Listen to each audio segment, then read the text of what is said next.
So this, everybody, is going to be our shower base. We've decided that we're going to raise it off the floor for quite a few reasons, really. Practically, it makes life a lot easier if it's raised up off the floor. It means that when I'm in the shower though, I'm gonna have to be crouched down a little bit or like hunched over because my head's just gonna like hit the ceiling. But having this raised off the floor means that we can still run services underneath it. So I've got some ducting that I need to run from the heater through to the other side that's going to go into Joss's bedroom underneath, and there's no other way to do that if we just had the shower tray directly on the floor. This also makes it a lot easier to fit the shower trap, and then I can position the hole that I'm going to drill through the floor exactly where I want it, and I can just kind of like plumb underneath it and everything. So the small sacrifice of about 4 inches of headroom,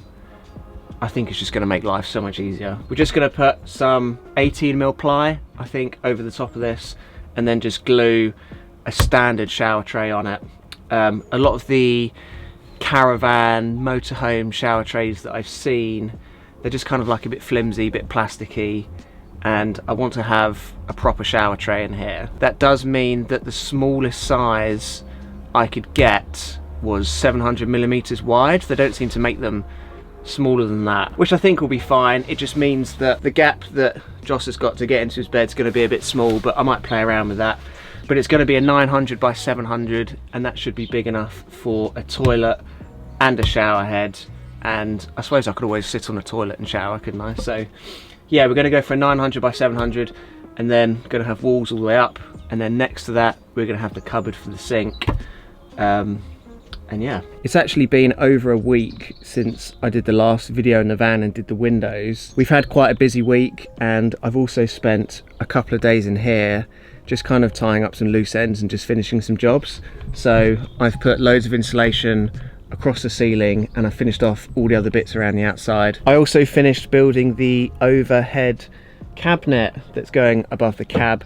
It hasn't been carpeted yet because that's just a job I can do whenever, really. I've stuffed a load of insulation behind there, but I don't really know how best to show you this. I've essentially kept the black plastic shelf that was already there and kind of built around it, done a couple of boxes at each end.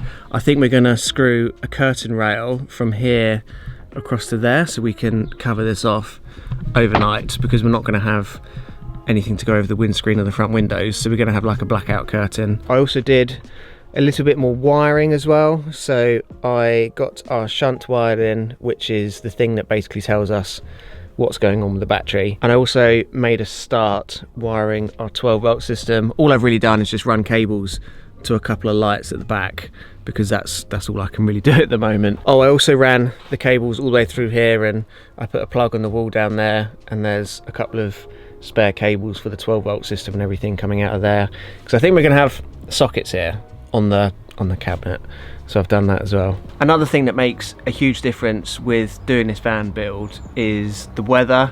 I think if I did another one, I would probably do it during the summer or even the spring or early autumn. Doing it in November, December, it's just really cold. It's actually quite nice today. I think it's about 12 degrees. But we've had snow, we've had sub-zero temperatures, and when you don't have a workshop or a warehouse to do the build, it just makes life really difficult. Right now I've got all the wood outside because I can cut things outside, I can have the door open, especially when you're filming as well, you need the natural light coming in, and when it's really cold you've got the doors shut, and I've just got one light in there. It's made it quite difficult to do. So if any of you are thinking of doing a van build, I would recommend doing it during the summer. I know it's kind of like peak season, so it makes more sense to do it in the winter, but unless you've got somewhere to do it, it's really quite difficult doing it in the winter. So apart from doing all those bits and bobs in the van over the last week, we've also been really busy selling the old van, and I'm happy to say that we have officially sold the van, which we're both really pleased about. We actually sold it yesterday morning. We do still have it at the moment, it's still parked over there.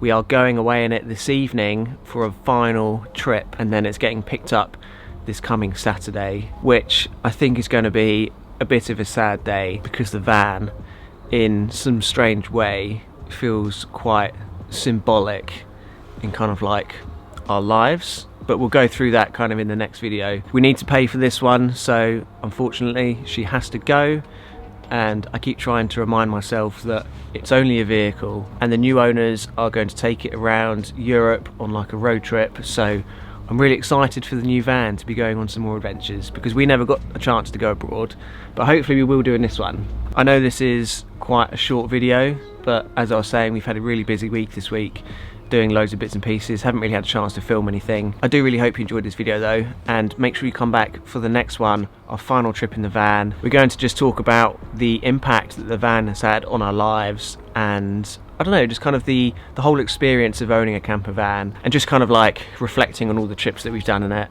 And yeah, it should be quite good fun. So until that one, guys, have a safe drive, stay alive, try not to spill anything, have a lovely day, and I guess we'll see you guys in a couple of hours when we start packing up the van and getting ready to go away for the last time.